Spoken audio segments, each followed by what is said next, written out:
जब विहान को पता चला कि उसे कॉल अनिका की तरफ से आया है, तो विहान भाई साहब अचानक से अलर्ट मोड में आ गए थे। जल्दी से उसने अपना गला साफ किया और अपनी आवाज की टोन को एडजस्ट करते हुए बोला, अनिका, आई एम रियली सॉरी। आज थोड़ा मूड खराब है, इसलिए शायद तुम्हें मेरी टोन अच्छी नहीं लगेगी। क्या तुम उस फेक ड्रीम लवर नेकलेस के बारे में बात कर रही हो? फेक? ये बोलते हुए अनिका अचानक से चौंकी और उसने मिस जूली की ओर देखा और उसके चेहरे पर भी सरप्राइज रिएक्शन था।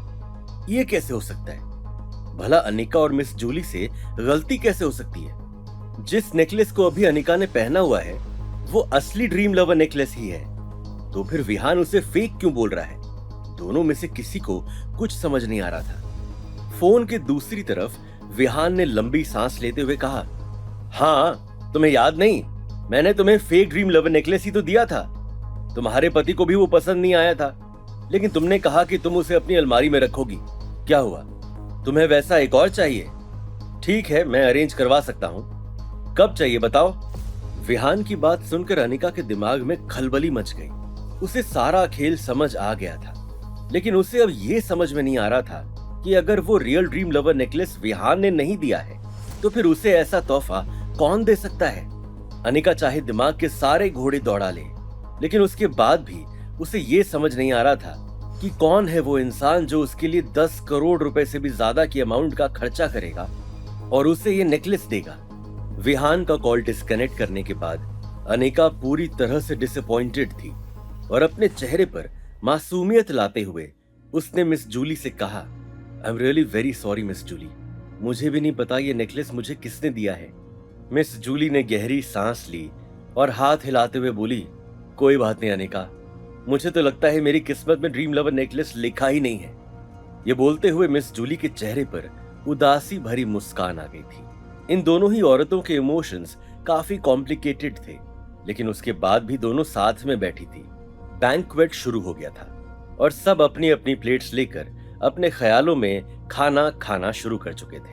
अनिका का दिमाग चलना पूरी तरह से बंद हो गया था। खाना खाते हुए उसकी नजर नक्श पर पड़ी, जो साइड वाली टेबल पर ही बैठा था, और अचानक से उसे याद आया कि नक्श ने उससे क्या कहा था। नक्श ने उससे कहा था कि वो उसे रियल ड्रीम लवर नेकलेस देगा। तो क्या नक्श ने ही वो नेकलेस दिया है? हाँ, दे सकता है। अगर 5 करोड़ रुपए दे सकता है तो नेकलेस क्यों नहीं? लेकिन उसके बाद अनिका को लगा, नहीं, नक्श नहीं हो सकता, क्योंकि उसके पास अचानक से इतना सारा पैसा कहां से आएगा? भले ही वो लोगों से उधार ले, लेकिन कितना उधार लेगा? 10 करोड़ रुपए उसे तो कोई नहीं देने वाला। ऊपर से नक्श को क्या पता कि ड्रीम लवर नेकलेस इंडिया में किसके पास है? उसे ये भी तो पता करना होगा, और ये सब उसके बस की बात नहीं है।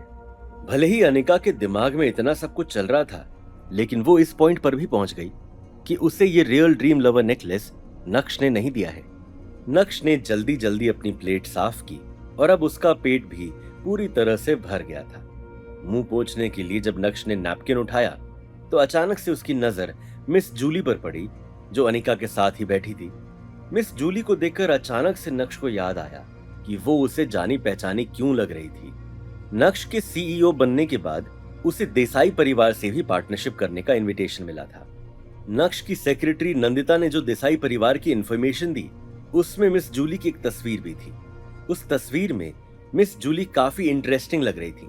मिस जूली के बारे में पढ़कर नक्श को इतना पता चला कि मिस जूली की परवरिश उसके पिता ने की और वो बहुत ही कम उम्र में कंपनी की डेप्यूटी प्रेसिडेंट बन गई। ये औरत बहुत ही जिद्दी है और इसने अपनी जिंदगी में काफी कुछ देख रखा है। मिस जूली को समझना नामुमकिन है। आज की सेलिब्रेशन पार्टी में भी मिस जूली ने बहुत कैजुअल या फिर नॉर्मल से कपड़े पहने, जिनकी मार्केट वैल्यू कुछ खास नहीं होगी, लेकिन जो अंगूठी उन्होंने अपने हाथ में पहनी है, उस एक अंगूठी से सूरत में एक शानदार विला खरीदा जा सकता है। भले ही किसी ने ये नोटिस नहीं किया हो, लेकिन नक्श ने तो एक नजर में ही सब पता कर लिया। वो अंगूठी एंटीक है, जिसकी मार्केट वैल्यू करोड़ों में होगी। बचपन में नक्श अपने दादाजी को फॉलो करता था और उनके साथ रहते हुए उसकी मुलाकात अलग अलग इंडस्ट्रीज के कई बड़े बड़े लोगों से हुई, लेकिन उस समय नक्श केवल 10 साल का था। नक्श को डायमंड्स का बहुत शौक था। ये जानकर उसके दादाजी ने बचपन में ही उसकी क्लासेस लगा दी थी। जिससे उसे हीरे की पूरी परख समझ आ जाए। और आज देखिए उसने कैसे मिस जूली की अंगूठी को परख लिया। उस एंटीक अंगूठी के क्या ही कहने, हीरे के साथ साथ उसमें रूबी भी था, ऊपर से और भी कई सारे डायमंड्स की लेयर थी। दरअसल उस अंगूठी को किसी म्यूजियम में होना चाहिए, क्योंकि नक्श के हिसाब से वो अंगूठी सदियों पुरानी है, लेकिन वो अभी मिस जूली के हाथ में है।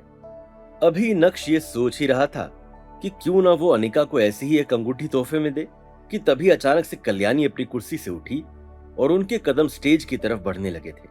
माइक हाथ में लेकर कल्याणी ने बोलना शुरू किया, प्लीज सभी बैठ जाइए, बैठ जाइए। अनिका, सभी को बताओ कि तुमने भानुशाली ग्रुप के साथ कैसे कोलैबोरेशन किया, तुम कामयाब कैसे हुई, तुमने क्या क्या तैयारी की। इससे सभी को एक अच्छा एक्सपीरियंस मिलेगा। भले ही मुस्कुराते हुए कल्याणी का चेहरा झुर्रियों से भरा था, लेकिन उसके बाद भी उनकी मुस्कान रुकने का नाम नहीं ले रही थी। हाथ हिलाते हुए कल्याणी ने अनिका की ओर इशारा किया और उसे जल्दी से स्टेज पर आने के लिए कहा। इशारा करने के बाद कल्याणी स्टेज से उतरी और अपनी जगह पर जाकर बैठ गई। सभी लोगों की नजरें अनिका पर टिकी हुई थी और अनिका बहुत ही ज्यादा नर्वस फील कर रही थी। कुछ सेकंड्स की हेजिटेशन के बाद भी अनिका स्टेज पर नहीं गई, बल्कि अपनी जगह पर ही खड़े रहकर उसने एम्बैरेस्ड होते हुए बोलना शुरू किया। दरअसल ऐसा कुछ भी नहीं है। उस दिन जब मैं भानुशाली ग्रुप के ऑफिस गई तो मेरी मुलाकात नए सीईओ से हुई ही नहीं। उनकी सेक्रेटरी ने मुझे कॉन्ट्रैक्ट दिया और साइन करने के लिए कहा। क्या? बिना किसी मीटिंग के सीधा कॉन्ट्रैक्ट साइन करवा दिया? इसका मतलब इसने भी भानुशाली ग्रुप के नए सीईओ को नहीं देखा। मैंने तो सोचा था कि ये बहुत काबिल लड़की है, लेकिन अब तो लग रहा है कि ये सिर्फ लकी थी कि जब वो वहां गई तो भानुशाली ग्रुप के नए सीईओ बहुत खुश होंगे और उन्होंने जल्दी से कोलैबोरेशन कर लिया होगा। मैम्बो अंकल जो ठीक कल्याणी के पास बैठे थे, उनके चेहरे की मुस्कान बता रही थी कि वो भीड़ के रिएक्शंस देखकर काफी खुश थे, क्योंकि जिस भीड़ ने अनिका को चने के झाड़ पर पहुंचा दिया था, उसी भीड़ ने अनिका को वापस जमीन पर पटक दिया था और मैम्बो अंकल इसमें अपनी इमेज निखार सकते थे। कल्याणी का रिएक्शन देखकर अचानक से उनके दिमाग में एक आइडिया आया और बोले, माँ, मुझे लगता है कि ये काफी अनफेयर है।